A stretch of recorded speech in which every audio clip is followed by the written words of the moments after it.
Hi, welcome to KiwaniTalk. We're a public information program put together by the people from the Dearborn Kiwanis Club. We are the longest running cable access television show in the world, and I'm happy to be here to our viewers in 42 cities around southeastern Michigan. My name is Gary Gardner, and today we have a show of a person who I've known as an attorney for a long time. Seymour is one of the fixtures, I think, in the Wayne County Circuit Court, the bankruptcy court, but he's also an interesting person, I would say.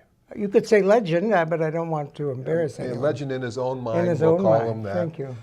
He's written a couple of books, and Seymour, welcome to the program. Thank you, Gary, and I've known you many years. You're one of the nicest attorneys out there. I just happen to mention that because lately I noticed that the younger attorneys are very aggressive and basically hostile. It's not that they know less information than us, but they seem to be hostile to the old-timers like you and I. Is that correct, by the way? I think they're a little bit more, they're trying to prove something what they don't have to prove. I don't know. I just know they seem hostile. The old-timers are all right. Those that haven't died seem to be nice. How long Pleasant. have you been practicing law? I've been practicing since 1962, about 55 years. I've done, as your previous guest mentioned, how many appraisals he had done. I've done close to 70,000 divorces, impacted over 100,000 children.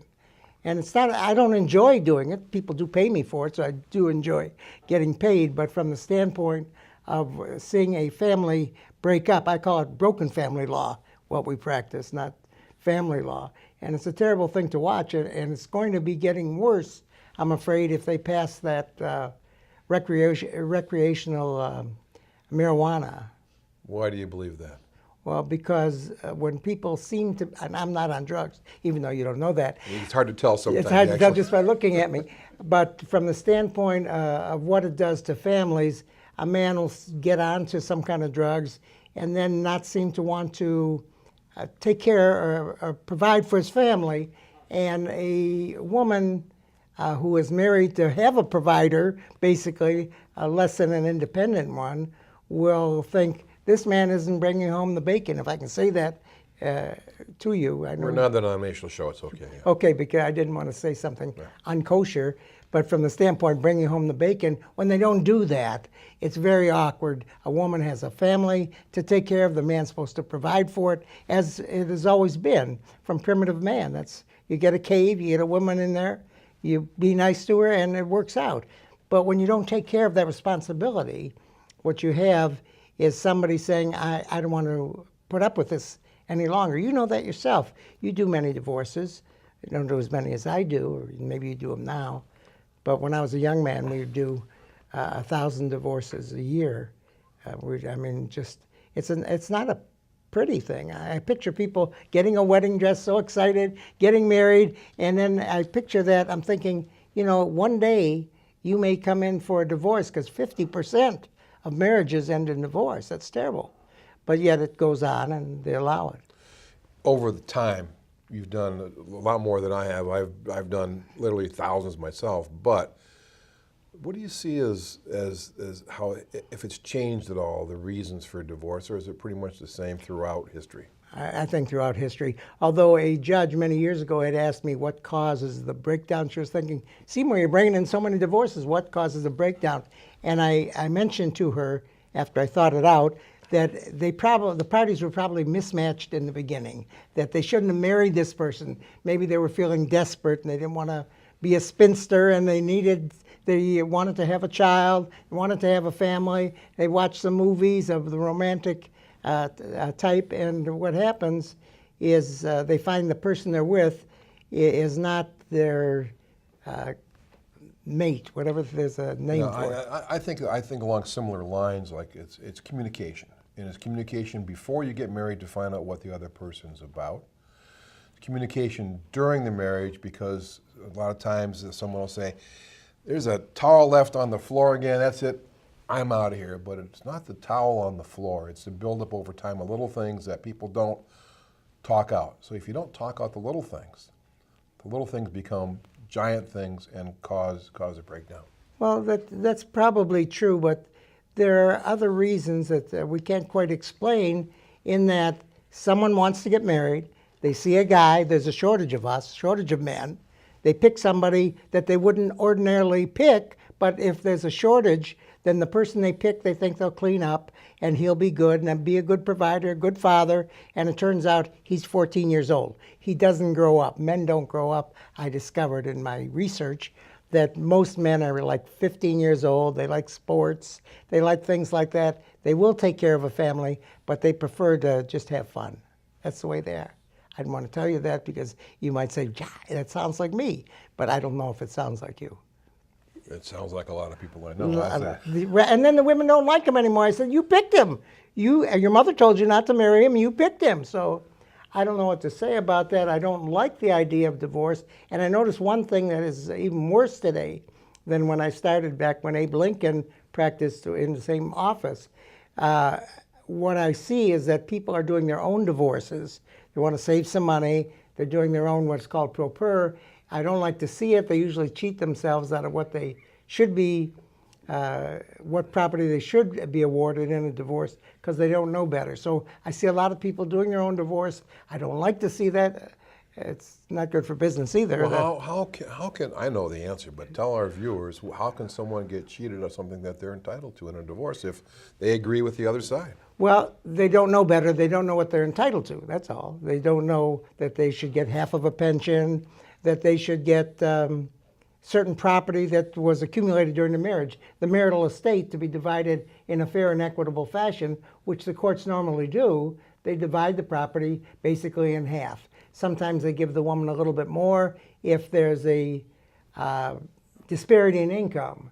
And that's old-fashioned. I know that men are the responsible party and the women are the weak party. Actually, the women are the smart party, but they're in an awkward position because of the shortage of men and his ability to earn a greater income.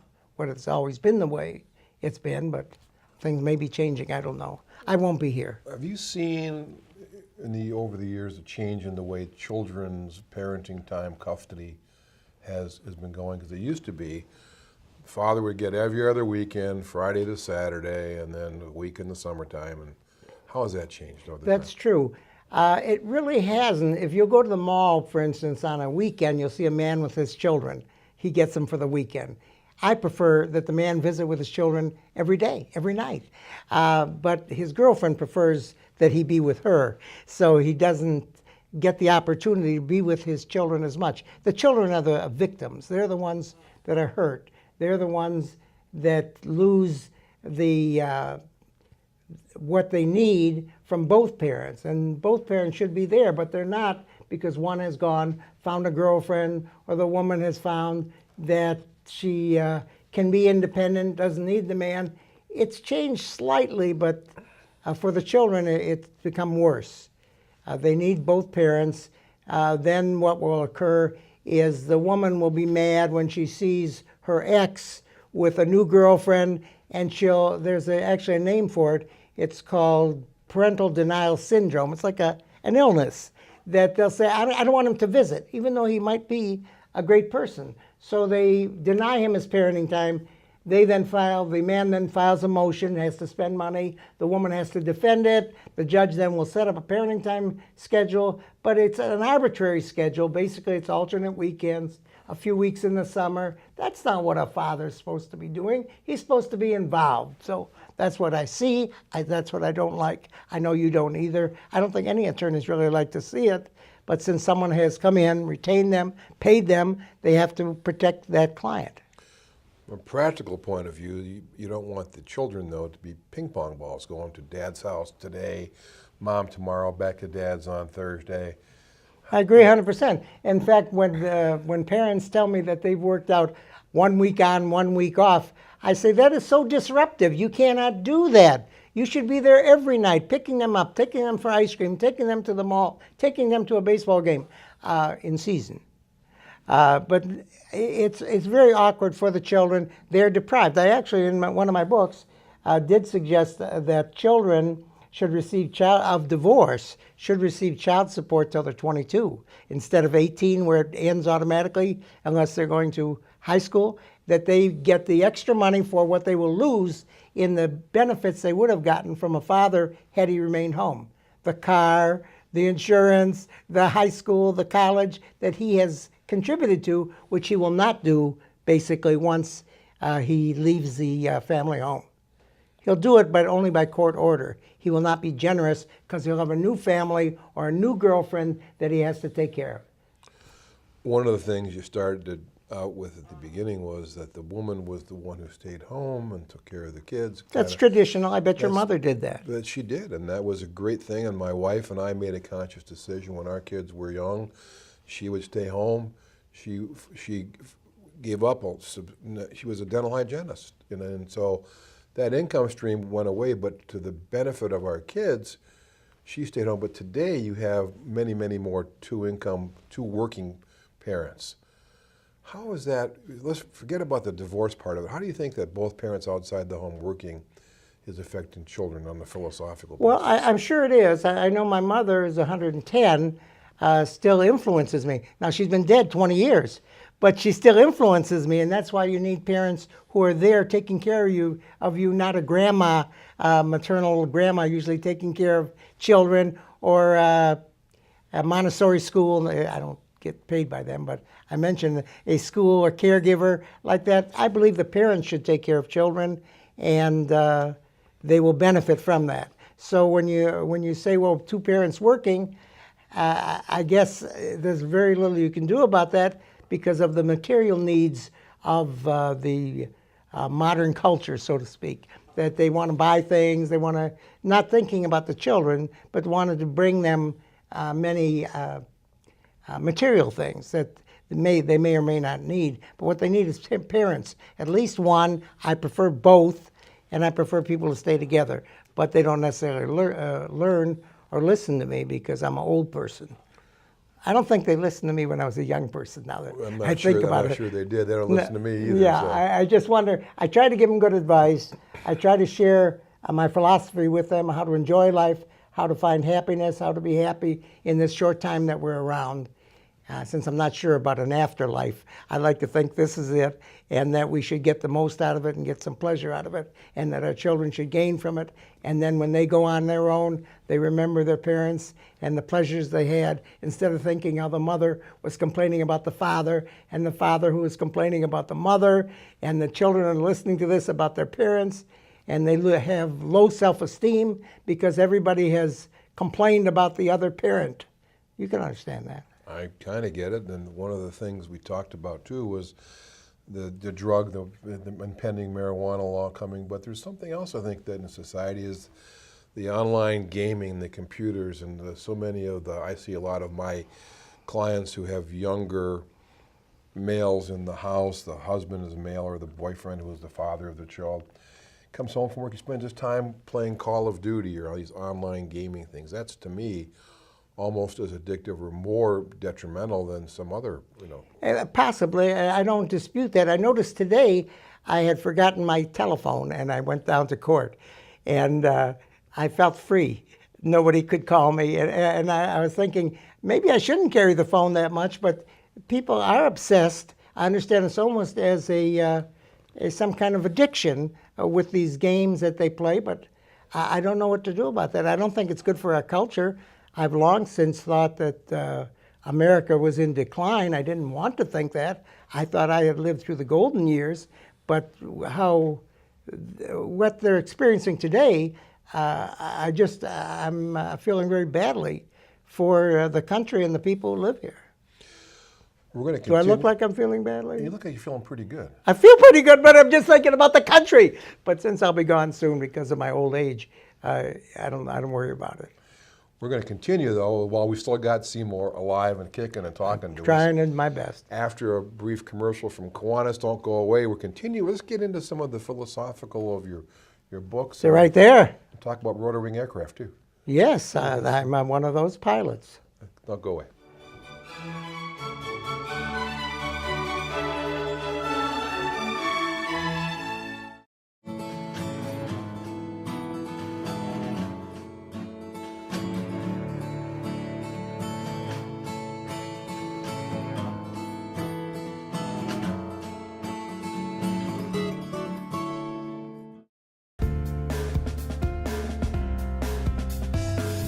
There's never been a better time in our history to be a member of Kiwanis. The impact that we can make is at an all-time high, but we need more members so that we can reach our potential. You can help and lead by example. Invite your family, friends, and coworkers to your club meetings and service projects. Tell them about our service leadership programs. Ask them if they want to improve the community. How can anyone say no? We need to step it up and focus on what needs to be done with our membership because kids need Kiwanis today. Welcome back to KiwaniTalk. I'm your host, Gary Gardner, with this episode with an extraordinary person, extraordinary in many ways. He is a fixture in the courthouse in Wayne County. He is always energetic. He is known by the judges and attorneys, and you've been around apparently forever, Seymour. I was actually better known in the early days. I used to bring bagels to the judges so that I could jump in front of other attorneys. They would call me first. He brought the bagels. And they stopped that, and I'm not as well known as I once was, but I am kind of legendary there. I don't know why that is. I don't do anything strange, but I do try to make the judges laugh. And Seymour Markowitz is an attorney. For as long as I can remember, I've been practicing for 36 years now. You've been part of the atmosphere and the camaraderie too in Wayne County. Well, I like the practice. I love the practice. I'm an old person. I go to court every day, and I enjoy going, helping people. Also, they pay me, so what can I say? It makes it even better. Yes, there's certain additional pleasure that you get from doing something to help people, and you get paid for it. What a wonderful thing. You've also, a couple of labors of love, you put some books together. Talk about what was it that made you decide, I'm going to write a book? What was the impetus for that, Seymour? I guess I had done everything a man could do. I've been all over the world. I've done everything. I've filled my bucket list, whatever that means, done everything you're going to do. I can't even think of something I didn't. And I thought, I didn't know my parents well. They're both from the old country. I'm first generation American, as are my siblings. And I thought, well, my grandchildren, I have two of them. They're bad boys, spoiled. I shouldn't say that, I suppose, because I know your audience is so Carolyn's big. Gonna hear They'll be that calling again. and say, hey, you're bad-mouthing your grandchildren. Anyway, spoiled, I guess, is not terrible. I don't like it. Anyway, and I thought, they should know more about me, what I've done, where I've been, what successes I've had, what troubles I've had, which we all have, because life's a struggle. And I thought I would write it, and someday when I'm gone, and they'll see the book on the shelf, and they'll say, hey, that was written by Grandpa. I'll read it and see. Actually, they're mentioned a couple times in here, usually in the beginning, I think. I say who it's meant for them to read. And then I thought about the philosophy I have about pleasure, about God, about faith, and I thought I would share that. Now, I didn't sell a lot of books. I don't want you to suggest that this was a bestseller. But after I didn't write a bestseller, I just finished another non-bestseller called Understanding Life. And in it are sections that would help people who are struggling, who are having a problem of some kind, and this would help them find an answer, a solution, which would then make you feel better because you have a problem, then you have a solution, and you feel better because you solved something. So that's why I wrote it, really for my grandchildren to know more about the man who was long past. Give us an example. I have a chapter on strong versus weak and evil, that there really is no evil. And you say, well, no, I know there's evil. In fact, over Halloween, everything seemed evil. But on the other hand, it's just a strong person impacting a weaker one. So the weaker one feels that the impact is negative, and that's what they call evil. But what it is, someone stronger like yourself, 8 foot tall, 300 pounds, muscular as you are, that you could take a woman and do anything you wanted to her because of your strength. But you wouldn't do that because you're an educated person, a sophisticated person. But you could do it. So I write about that, about evil. I write about God and the faith I have and the church I founded, Determinist Church of God. You may believe, for instance, in free will, that you have choices, you have none. Who you are, man, woman, your age. Always thought I did. You don't, I can explain it. That here, you're living at a certain time. Did you set that up? No. You're a man or a woman. Did you set that up? You went to a certain school. Today you can actually change that. Yes, you can. I heard about that on the radio today. And it seemed troublesome to me because I'm pretty sure I know who I am, and I feel badly for those who don't, but I know that there are basically two groups, male and female, in any species. And I write about that too. And that when we think that a spider, for instance, or an alligator is less than us, it's just an arrogant thing. They're alive, they're living. We almost run over a squirrel, I feel, oh, this is terrible, because the squirrel's the same as me, both seeking nuts to do business with. It's kind of awkward that we feel that way, but I write about God a lot, since to me, God does everything in my faith of determinism as opposed to free will. And it's been around for several thousand years, where there are groups like Republicans and Democrats. There are people who believe in free will and choice, and people who believe, hard determinists like myself, that God does everything. And so they're like getting a parking spot. Do I have any choice to get that spot? It's only because he says, Seymour, take this spot. This guy will pull out, you'll pull your car in, and don't get a ticket. It's just the way it is. I don't know if you're a religious person, but I am. When people say they have choice and free will, I kind of chuckle, because I see it doesn't exist. It's just external forces beyond our control. Certain things you can control, and certain things you have Like on what? your bucket list. Like what? What can you control? You were a rotor wing pilot. Talk I about was that, and it was interesting enough. I was a terrible pilot. I was also an ultralight pilot. I flew for 10 years, just like flying. I mean, we were flying, and I was not a good pilot at all. I landed terribly, that I lived through many. You made enough landings that you're here talking today, so that's Yes, not a bad thing. I made a couple that were bad, but again, because of God's will, just like when a judge says to me, can you be here on November 14th? I say, if it's God's will. And the judges will laugh, that, why are you saying that? Because I mean it sincerely. We don't know where we'll be tomorrow or where we'll be today. I just did that. I thought I would learn to fly like I did everything else. Just try to have some fun, enjoy it. If it brought me pleasure, I would do it, and didn't hurt anyone else. So I guess that's why I'm legendary, because I lived the life that others dream that they could possibly dream. I took a trip around the world once and stopped in 40 or 50 countries and visited the pyramids, the Taj Mahal, everything you could visit. And it's not any prettier than here, by the way. Being in America is the greatest, although it's in decline. I hate to say that. Is there hope for us? Determinists, come on. No, but I don't want to scare anybody. Actually, when I went around the world, I was reading fortunes, and I was very good at it, being able to predict their future. And so many people would come up to me, will you read my fortune? And I had to lie. I don't like lying. And because their fortune was not good. Well, how did you know what their fortune was going to be? I'm psychic. Okay.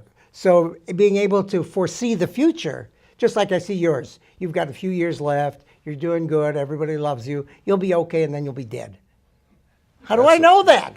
Well, that's like amazing. I know. Tell me more. No, Tell me more. tell you, then I would say, no, you're going to live a long, long time. I didn't want to do that, but if I told these people whose fortune I was reading that they would have a terrible future, they would feel badly. I would feel badly. They didn't pay me for the fortune. I just was there. Let me tell you for fortune. Can you do that? And they usually give me their hand so I could read their palm. It wasn't for that. I just had to know their goals. And then I saw, could they achieve those goals? And I saw some could, some couldn't. Like if you wanted to be in the movies, you could be in the movies. And if there's somebody else who said, or if I want to be on TV. You could be on TV. Yeah. Why didn't I think of that? Probably for the longest show that will ever, nobody will have a show longer than this. After you're gone, they'll have some kind of stone here, some plaque on the wall, which reminds me of a plaque that would be interesting to you. I climbed Mount Sinai one night, and I thought it was a religious thing, and that I would see the Sinai Desert in sunrise. Right. It was beautiful. So I come down for 7,000 feet from Mount Sinai, and there's a big plaque on the wall, which just reminded me of the plaque they'll have here for you, I'm sure. The Kiwanis probably have one too at their main headquarters, wherever that is. Anyway, so I get down to the bottom, there's a plaque. It says, this is Mount Sinai, where Moses got the 10 Commandments. And then it said, this might not be Mount Sinai, it might be the wrong mountain, that's some other mountain, and it's 3,000 years later, maybe it was a mistake. And I said, wait a minute. I just climbed 7,000 feet to the top of Mount Sinai, spent the night up there, and they have no toilets up there. I came down from Mount Sinai, supposedly, and found it was not Mount Sinai. Then some guy comes up to me with a camel. He says, we're taking a ride over to the monastery. And I thought, you know, this guy can make a nice living with this camel down here, because everybody who climbed the mountain would then want to take the ubiquitous camel. I don't know if you've ever ridden one. I have. You have. Yeah. Have you ever ridden an elephant? No. I did that through the jungle in Nepal. So I did everything. I did everything a man can do, and was not caught where I had to be arrested. Although in many countries, they didn't want to let me in. For some reason, I had no visas. I just traveled. Anyway, that's the story on the plaques that you'll have, and that I saw on Mount Sinai. One of the most religious experiences somebody could have is like when I went to Jesus, where he took the steps in Jerusalem. Jerusalem. Yes. I followed those steps, and everybody had a little shop trying to sell me something that I really didn't need. And I could predict, I'm not going to buy any of this stuff. You know, the doodads that they sell, the tourists. I've been there, done that. I know you have. And you came from Australia, Well, with Crocodile Dundee. Is via Australia. the rumor. Yeah, from Canada, so yeah. Oh, it's the same thing. Yeah, so. Canadian people. Seymour, it seems to me that you have lived an extraordinary life. It's been a long life. You have exuberance. The placebos just keep me going. You don't want to OD on No, I don't want to overdose on those. Although I have been to the hospital a few times close to death and recovered from it. I had a quintuple bypass that they said it was the dirtiest arteries they've ever seen. I don't know where they came from. This doctor needed help. And then once, they almost killed me in another hospital where I went in with a little cough like I had earlier today, and they knocked me unconscious for 2 weeks. And when I got up, I couldn't get up. I was in a wheelchair. Actually, I was in the hospital for 2 more weeks, and then I was in rehab for a month because I couldn't eat, I couldn't walk, I couldn't do anything. Now, to look at me now, you wouldn't know that. You can't keep a good man down. That's true. Well, you can if you go to the hospital and they do what they do. They can keep you down for months. Seymour, we are out of time. I tell you what. I'm sorry. This is an extraordinary. I have so many stories to tell because We'll I have to say, have you back. oh, you can have actually the whole front and The shoes. whole front and the back. Yes. No, I enjoyed being here. As I did have my own show, you know, for many years, The Divorce Counselor on another cable network, and it was live every Wednesday night, and we had it for 6 years. I have 300 tapes that I watch regularly when I'm bored at the office. When someone doesn't come in to break up their home, I'll watch a video of myself where I had big hair and everything. I had it all once. We had it all. Well, we have it all with Seymour Markowitz here. Thank you for coming on. Thank the you, program. Gary. I really enjoyed it. I haven't good. been on a TV show for many, many years. We'll have you back. I Thank wanna you. continue. Okay. Thank you for My watching pleasure. KiwaniTalk. See you again next time. Bye-bye.